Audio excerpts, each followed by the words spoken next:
courtesy of the red, white, and blue. It's time for Veterans Issues, the show that brings you information about veterans, military, and their family. Now here's your host, Ken Rollins. Welcome to Veterans Issues, and we are brought to you by the Red, White, and Blue for Real. Today's guest is Brooke Comfort and David Ford. More Brooke Comfort than David Ford. David's just on here as a bookend.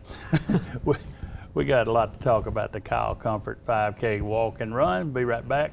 Get you a pen. You're going to need to take down some numbers today. Get that pen. Welcome back in. Ken Rollins here, and today's guest is Brooke Comfort and David Ford. David and I go back about 12 miles. Anyhow, we're going to talk about the Captain Kyle Comfort 5K walk and run. And I got a power chair. They didn't say anything about that. I'm going to find out about that on the air today because I need to get some incriminating evidence here. Welcome to the show, David. Thank you for having us. I had to do that to Thank reach you. across there 'cause I was going to do an air bump. Hey, Brooke, welcome back. Thank you for having me. It's good to have you on here. Now, this is last year we had it. Was this is the, which one is it? Which Fourth one? annual. The fourth? Wow. And I remember we talked about it on here last time. And how was the one last year, in your opinion? It was great. We had definitely the turnout was probably doubled the 2 years before. We moved it to Fort McClellan last year, so I like the new location. I think it worked out great, less traffic, and it's just overall was. Well, where were the ones held before? And this one was at the mall at McClellan. But where The medical where- mall. The first 2 years we did it in Jacksonville, and we started at JSU and kind of ran around. Okay. I like the aspect of that because we ran by Kyle's grave. But with traffic and stuff, it was Yeah. just it's a lot easier to move it out to I Fort can McClellan. imagine. I heard so much about it. I guess that there are people that know me know I'm a runner, not a runner or walker, but some of the folks that came up from Montevallo and places like that, they just talked about how awesome it was. And I talked to Colonel Denny and others, and they talked about how the Blue Star folks had done some of the ceremony down there. David, was you out there for that? I was out there. Actually, Brooke and I finished the race together last year. For real? We did. And it's a great race. Was you in place? Yeah. It's a great race. It really is. It's a good course. It's got a few challenges, but it's not overly challenging. So it's a good race for people who just want to go out and support the cause. That's what it's all about, really supporting the cause. That's where I want to go to Brooke with that. The proceeds from the race go to the Kyle Comfort Foundation, and we've got that website up here. I think it's like Vanna White. You can see it there by my hand. That's the KyleComfortFoundation.org. www.KyleComfortFoundation.org. Now the proceeds from these goes to that foundation. And what are some of the things it does? Well, this year alone, we've donated about $25,000 just this year to different organizations in the area, the VA in Pell City. We've done some things with groups in Birmingham. We've helped out every soldier from the area, not just Calhoun County, but all the ones that have been injured just from the state of Alabama. The Wounded Warrior. A couple times we've been able to monetarily help them out. We donated to Ben Tomlinson's project, his home project that he's getting built.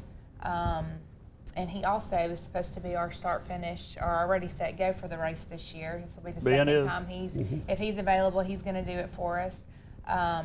We can give a shout out. Hey, Ben Thomason, we're going to be there watching you, buddy.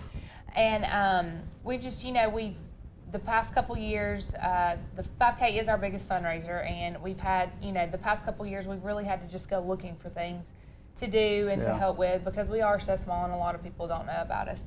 But we've started getting our name out there a lot and getting the foundation out there. I've actually had some people contact us this year, which was good. But, we've just, like I said, just this year alone, $25,000, around $25,000 we've donated to different organizations. And it's not just Army, it's any kind of military Well, that's what I was going to ask you now. organization or person. Yeah, you said something about the Pell City. That's near and dear to my heart. 'Cause, I had a lot to do with building that. What do you do down there? We had they needed some money for some extra stuff to finish Wow. up and repair, and so we just made a monetary donation, and they were able to finish up some little things that they needed with our donation. So One of the things they were doing that they needed money for, we was trying to round it up, and I know that came from you, It was the planters that they used to have their own. You imagine a veteran goes in, they used to have a garden, had a tomato plants and stuff. They were able to build those above ground where they could run their chairs up under them and water their plants and see the little tomatoes grow on them and the peppers and that kind of thing. And so anyhow, that was a great thing. There's something you did this year though that I'll have to tell you. You're old, and I sit there and I came to tears when I saw what you had done with the Fisher Foundation. That for those of you who remember the shutdown when they wouldn't pay for the burial, you stepped forward to put help with the Fisher Foundation on that. Well, that was one of our things that had come up to help donate to, since they were just, finally finishing that, the Fisher House in Dover, Delaware. When Kyle passed away, we didn't have anything like that. We had to stay in a hotel, and which, we were very well taken care of, but to have been able to be there on post, right there where the plane came in, I think it means a lot. And we had actually donated the money right before all this happened with the government shutdown. So to know that the Fisher House in Dover stepped up like they did to help those families out, and to know that we, whether our money went towards that or not, we did donate to them and do something. And that was my biggest thing, I think, that we did this year. Before we run out of time in this segment, I want the control room to pull up some pictures that you sent by email earlier, and I haven't seen them, so I want you to we're going to do a slide presentation, but there's a big star that lives in your house. Her name is Kinley. Yes, sir. And those that know, there she is right there. That is Miss Kinley. And Kinley's got her back to us. That is out at, there's Kyle. That's your... That was the day she was born, Veterans Day 4 years ago. Kyle was able to be there for her birth, so he was smitten from the moment he saw her. Yeah. And look at that. And see her black hair there, and look at her today when she is... She's around just Valentine's Day, right before he left to go to Fort Benning. And she is. Now she is. That's the Kinley we all know right there. That's not a little black-headed girl. That's the cowboy boots, cowgirl boots. She is. But for those that don't know, Kyle was killed in Afghanistan when? What year was that? That's 4 or 5? May 8, 2010. 2010. Okay. But that's your daughter, and I kind of, anytime I see a posting you on Facebook and I see some updates on her, I kind of feel like we know her, and I want you to keep on doing that because there's a lot of people. Did you see Kinley, how she's growing? It makes us feel old because she's, but a big shout out there to you, Kinley. You're a pretty girl. I know everybody told you that. Are you spoiled? Just a you little. are? Okay. Just No, a you're little. not. Okay. Anyhow, we're back to the donations you did at $25,000, wasn't what you told me? Mm-hmm. And this is 4 years, and this is your second year, David? This is my second year being in the race. Yeah. First year being involved with the publicity and that sort of thing, trying to help out with the committee. Yeah. Well, the phone number, I want to make sure everybody gets that. That phone number is 256-452-8699. We're going to talk in the second segment. We're going to talk about some of the costs to get in the race, and I saw some of the things that kind of, as a single, and then there are places where people just want to support it, can do that. But if they keep these, that's why I tell people to keep that pen handy, because this was a huge deal for this area, folks, and this one probably going to be much bigger from what I hear. And I know the AOD Credit Union, they're involved in it too. AOD Credit Union is our sponsor this year for the race. Oh, okay. So they have stepped up and just helped us out a lot this year. So they did that when they was building at home for and had Lieutenant Dan out there. I was. Did you go see that? I did. Wasn't that something? We got to go to a pause. Take a break. Come back. Got more with Brooke and David. Stay tuned. Welcome back into Veterans Issues. Ken Rollins here. I'm talking with Brooke Comfort and David Ford. And when we went to a break, we were talking about the different people that could walk and run in the race. And again, you left me out. You discriminated against me in my power chair. But and I told you earlier out there in the green room, I said, if you see me running, somebody's shooting at my feet, So anyhow, that was what are some of the, let me get this, who can run in the event and walk in the event, that kind of thing? What are the costs? And Do you know that, or should I ask? Anybody can register for the race. It's $25, $15 for teams of 10 or more. Anniston Runners Club, also $15. If people want to give the full $25, we'll welcome that because it is supporting a good cause. But we look for more walkers, really, than runners in this particular event because it's supporting the cause. My 86-year-old father will be walking this event. Wow. He's started doing some of these along with me. I run them and he walks them, but he's going to be out there. Actually, I think we'll have about 4 generations of my family out there doing the race this year. Wow. Brooke, what he's talking about is this is not just for fitness, this is for raising money for the foundation. Is that Right. Everything that's made for the 5K is our biggest fundraiser. So every dime that is made, minus what costs the cost, of going into the 5K, anything over goes straight to the foundation bank account, which is what the money that we use when we donate and give out to people, or we have a certain amount we keep on hand in case there's an emergency that comes up.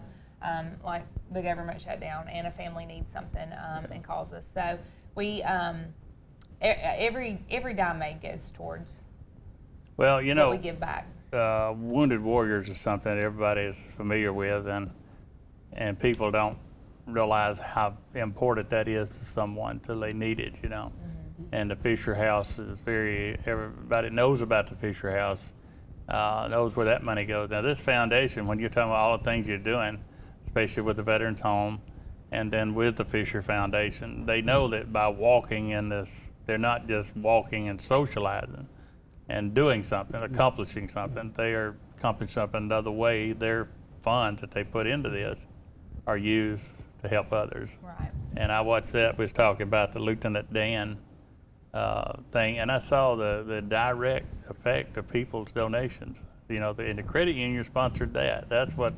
And so they're your sponsor this year for that. Amazing. But that's what good people do and make things happen, because a lot of people worry about when they make a donation, where does it go?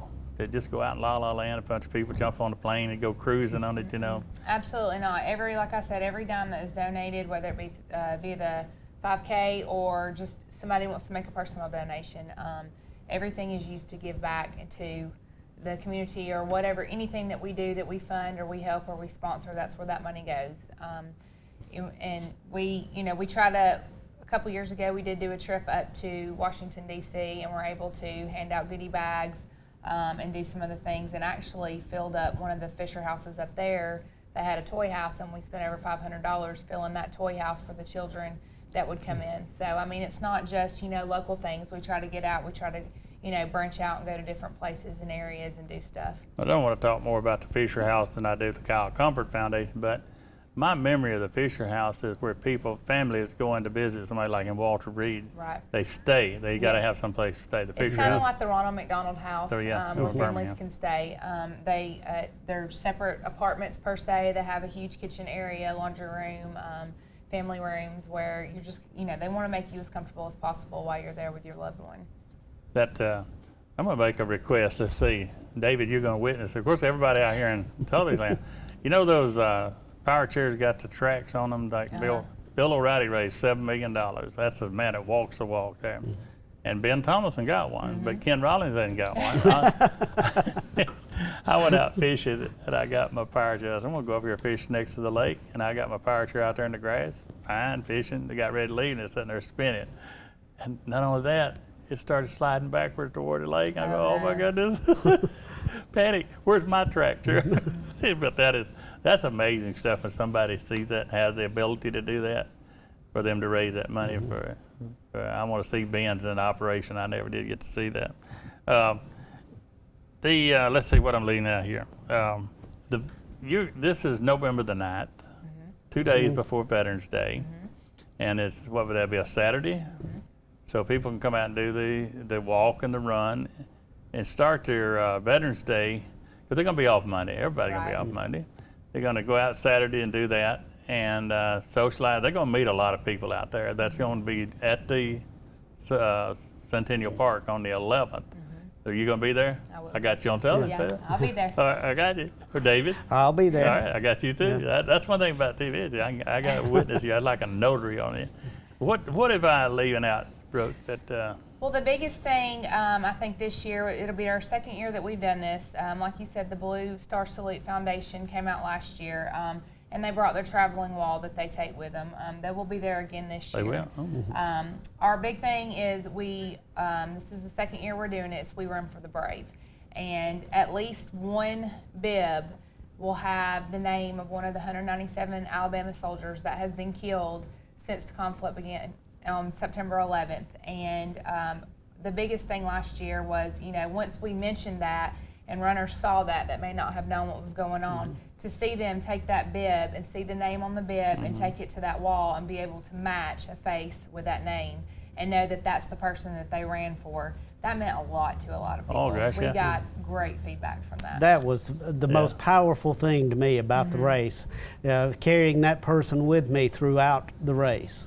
Well, I've talked to a fellow, a hairy-legged fellow, the high-ranking official that talked about what y'all saw. I didn't get to see it. And he's talking in an emotional voice about that. And it kind of brings it home that those names, those 197 that Brooke's talking about, these are not just names that you put out of a phone book and put on a wall to make it look good. These are funerals. And Brooke is on the receiving end of a telegram, a phone call, and that's horrible. But each one of those names represents that. And that's just like up in the park, I try to tell them. But I do something that's a little bit different. You might think it's strange if you see me up there. I back up to the wall and put my hand on a name. And then I'll turn around and say whose name I'm touching. And then I have a conversation with them. What would you have done?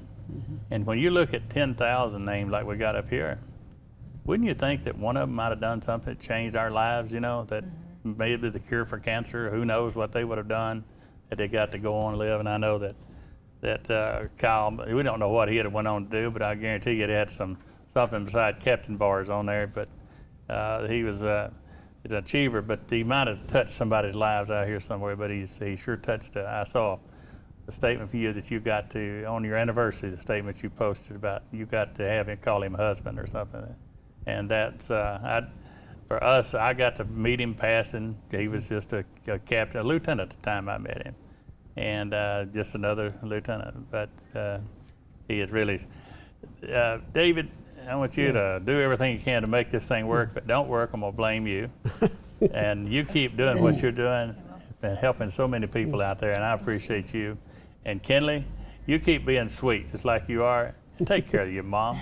We gotta go to a break, come back. I got some news that you can use, and all of us give Kenley a salute. Be right back. Welcome back in. Today's guests, Brooke at Brooke Comfort and David Ford. Appreciate them coming on here doing that. And I remember the November the 9th. I've got to hear I'm going to remind you again in a few minutes because we've been talking about it a couple of weeks now. So November the 9th at the McClellan, what do they call that out there? The McClellan Medical Mall. Yeah, it's you won't be any problems finding it. We didn't talk about that, but I'm sure you're going to see signs from Highway 21 all the way out there to it. So put that on your things to do. Even if you can't walk or run, come on out there and be a part of that. Now, the Veterans Court that I've been talking to you about, Judge Stedham has been on this week on another show talking about that. She and I have talked in length about the Veterans Court. If you're interested in being a part of that, want to be on there with the sheriff and the others that are part of the Veterans Court, give me a call and I'll hook you up with a judge and you can be a part of something that's real good. If you want to be a volunteer to drive the DAV van that takes veterans to their appointments over in Birmingham, give me a call also here. My information's on the screen. You can see that. And just give me a call. I'll hook you up with Paul Brule, and that's a noble profession of volunteerism, and you'll get a big kick out of doing that. So give me a call. Now, as I talked about with Brooke and David, the Veterans Day program starts at 11 o'clock on the 11th day, November the 11th, up in Centennial Park at 17th and Quintard. And we got something that's going to happen this year that has never happened up there, and I'm not going to tell you about it. You just have to come see it because it's the first time in the history of this county that you'll ever see this picture like this again. So be there on November the 11th, and followed after our Veterans Day ceremony, which normally ends around 12. They're going to have the parade down on Noble Street, so you can knock that out. You can start it off with a walk run out there at the McClellan on the 9th, and then you come down and join us on the 11th and have a full weekend appreciating veterans. And I noticed on my notes that there is something called the Kyle Comfort 5K Run Walk, November the 9th, that it starts at 8 a.m. We didn't talk about that on the show, but it starts at 8 o'clock and out at the McClellan Medical Mall. And veterans, if you're looking for work, you want to call our buddy Sonny Miller out at 832-0147, and that's extension 244. He's the Veterans Employment representative for the Alabama Employment Service here in town. So if you're a veteran looking for work, that's the one to call. The parking over in Birmingham right now is still at 2128 4th Avenue North, as you see here on the screen. And we bought some new property over there, and they're going to be building a new parking lot for the VA hospital over in Birmingham. So until then, 2128 4th Avenue North. Now, Jack York is going to be my host on here in the next few weeks. Jack is the guy that builds those canes that with the eagle head on them. He's also one of Santa's helpers, so that'll be in the first weeks of December. And Jack's number, if you want one of those canes for a Christmas present or birthday present, 256-237-4743, and 237-4743. We still need help in building the law enforcement, Iraq, Afghanistan, and law enforcement firefighter memorials up in the Centennial Park. The way you contribute that is the Community Foundation, P.O. Box 1826, Anniston 36202. P.O. Box 1826. Just put in the check. Then when you write that check for under $1 million, put Centennial Memorials or Memorial down there so we know where to send that donation. And this week's shout outs goes out to Marquita, Tracy Hurd, Betty Carr down at their ambassador at Anniston, and the fan club president Ashley Mitchell, Christina and Kim down at the depot, Home Depot, and my little friends Caitlin and Bella Prim. And this week's salute goes out to all those who support the Captain Kyle Comfort Foundation. And another salute for you too, Kenley. Appreciate you. Here's your salute this week. We'll see you next week here on Veterans Issues. We're out of here.